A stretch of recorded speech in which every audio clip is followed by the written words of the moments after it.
ذاکر نائک جو ہے ظاہر ہے وہ کوئی اسلام کو کوئی فرقہ تھوڑی، وہ تو ہوا کا دین ہے، یعنی جیسا انسان کا نفس کہے ویسا دین، اس کے آپ سارے لیکچر سن لیں، آپ کتنی آزادی اس کے ذہن میں، وہ یا حضور علیہ السلام اطاعت و فرما برداری میں اس کا نظریہ کیا، تراویح کے معاملے میں نظریہ کیا ہے، نماز کے بارے میں نظریہ کیا ہے، یہ تو سارے لوگ نادین ہیں۔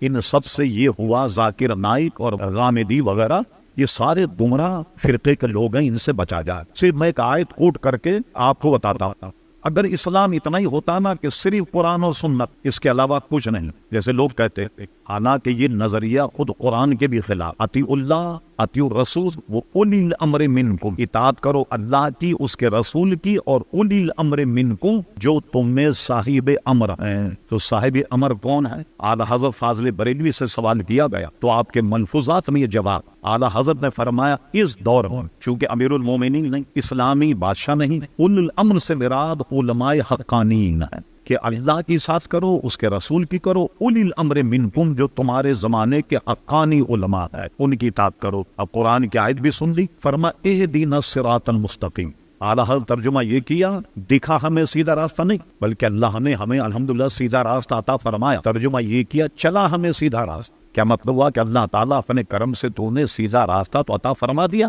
اب اس میں ہمیشگی عطا فرما، ہمیشہ اس راستے پر چلا۔ اگر یہاں یہ ہوتا کہ وہ راستہ جو قرآن اور سنت کا وہ بھی حق ہے، لیکن یہاں کیوں نہیں بیان ہے، بلکہ کیا فرمایا، صراط الذین انعمت علیہم، وہ راستہ جس پر تیرے انعام یافتہ بندے۔ اب دیکھیے آپ پوری سیریز بتا دی، اللہ تعالیٰ نے انعام یافتہ بندے کون ہیں، امام اعظم ہیں، حضرت غوث اعظم ہیں، حضرت سرکار نقشبند ہیں، سرکار سہرورد ہیں، خواجہ غریب نواز ہیں، داتا گنج علی اجمیری۔ بھئی یہ کوئی انکار کر سکتا ہے؟ انعام یافتہ بندے نہیں، اور سارے انعام یافتہ بندوں کا مذہب دیکھی، کیا سب کا مذہب دیکھی۔ داتا گنج علی حجویری نے اپنی کتاب کشف المعاجم بڑے خوب وجہ کر کے بیان کیا کہ میں حنفی ہوں، حنفی مذہب پر نماز پڑھتا ہوں۔ حنفی خواجہ غریب نواز کون تھے؟ حنفی تھے۔ جتنے بڑے بڑے علماء گزرے حنفی تھے، اور امام کے مقلد، حضور غوث اعظم غیر مقلد نہیں، حضور غوث اعظم امام احمد ابن حنبل کے مقلد تھے، تو غیر مقلد تو ان میں کون نہیں؟ کوئی بھی نہیں تھا۔ تو اب کیا فرمایا کہ ان بندوں کا راستہ جس پر تو نے انعام کیا۔ اب ہم ایک مختصر سوال کرتے ہیں تو بہت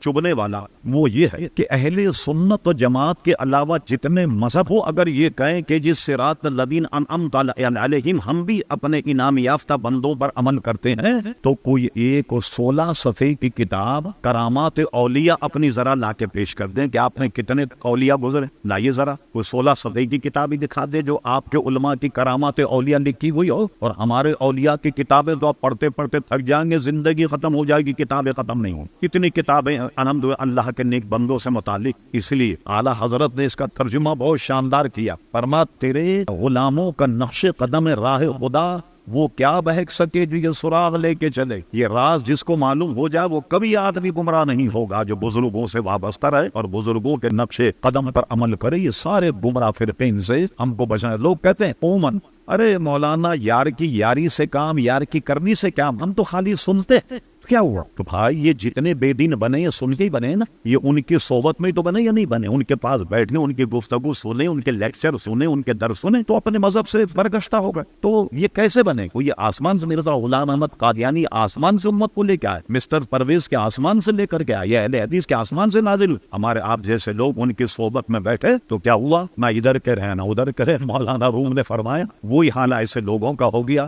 مولانا روم کہتے مینڈک اور چوہے میں بڑی دوستی، تو دونوں نے ایک مرتبہ میٹنگ کی، کہنے کہ بھائی چوہے نے کہ میں اوپر سے تمہیں آواز دیتا رہا، تم ہوتی ہو پانی، ملاقات ہی نہیں ہو، اور مینڈک نے کہا کہ میں تمہارے دل کے اوپر چتر پٹ کرتی ہوں اور تمہیں اندر تک آواز نہیں ہوتی، تو ملاقات نہیں ہوتی، ان کا کیا کرنا چاہیے؟ چوہے نے کہا میں ایک دھاگا لے کر کے آتا ہوں۔ یہ مولانا روم نے ہمیں سمجھانے کے لیے لکھا ہے، کوئی یہ پہلی کتاب کا لطیفہ نہیں۔ چوہے نے کہا ایک دھاگا لے کے آتا ہوں، کہا اس دھاگے کو مینڈک سے کہا تم میری دم میں باندھ، اور اس سے کہا تم میری ٹانگ میں باندھ۔ اب جب تمہاری ضرورت ہو کہ میں تمہیں بل میں سے کھینچ لوں، اور میری ضرورت تو تم پانی میں سے مجھے کھینچ لیں۔ مولانا روم کہتے ہیں یہ دونوں مذاکرات کرے، چوہا پھدک پھدک کر گفتگو کر رہا تھا، اوپر سے چیل نے دیکھو کوئی شکار۔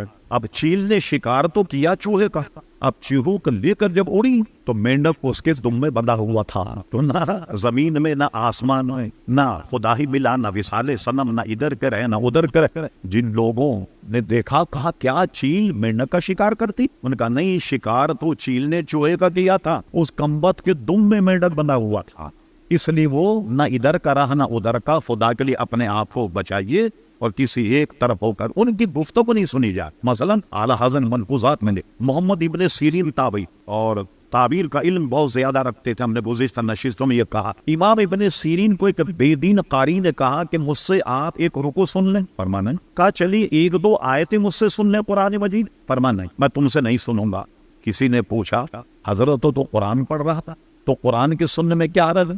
فرمان میں اس کا قرآن سنتا, اس کی آواز اس کی لے سے اگر متاثر ہوتا تو میرے دین کا کیا بنا. تو امام ابن سیرین نے تو بدمذہب بے دین سے قرآن کی قرات بھی نہیں سنے. اس لیے ہم سب کو بچنا چاہیے. جو کہتا ہے یار کی یاری سے کام, یار کی کرنی سے کیا کام نہیں, یہ بہت خطرناک چیز ہے اور کل قیامت میں سوال ہوگا یہ. اور یہ حدیثوں میں مسلم شریف میں بھی حدیث موجود ہے. رب کریم فرمائے گا کہ تم نے کبھی میرے خاطر کسی سے محبت کی. آج کا محبت کرتے ہیں نا, دولت کی, پیسے کی, اس کی محبت ہے نا آج کل. آپ کسی سے محبت یہ کریں کہ یہ ہمارا سنی بھائی, یہ دیندار آدمی, اس سے محبت کریں, یہ محبت کل قیامت میں کام آئے. اور کسی سے دشمنی اس لیے کریں کہ آپ کو چہرہ اس کا پسند نہیں یا کچھ آپ کو اس نے نقصان پہنچا دیا دنیاوی, تو اس سے نہیں. بلوایا کہ کسی سے محبت رکھو تو اللہ اس کے رسول, کسی سے بغض رکھو تو اللہ اس کے رسول کے لیے. کل پوچھا جائے گا کہ تم نے اللہ اس کے رسول کی خاطر کسی سے محبت کی, اگر محبت کی تو اس کی جزا ملے گی. اور یہ بھی پوچھا جائے گا اللہ اس کے رسول کسی سے بغض رکھا تم نے یا نہیں, یہ اپنے سینے سے لگایا. تو اگر تم نے بغض نہیں رکھا تو کل اس کی بھی آپ کو باس پرس ہوگی. اس لیے ایسے لوگوں کی صحبت میں بیٹھنے سے, ایسے لوگوں کے لیکچر سے تمام مسلمانوں کو پرہیز کرنا چاہیے.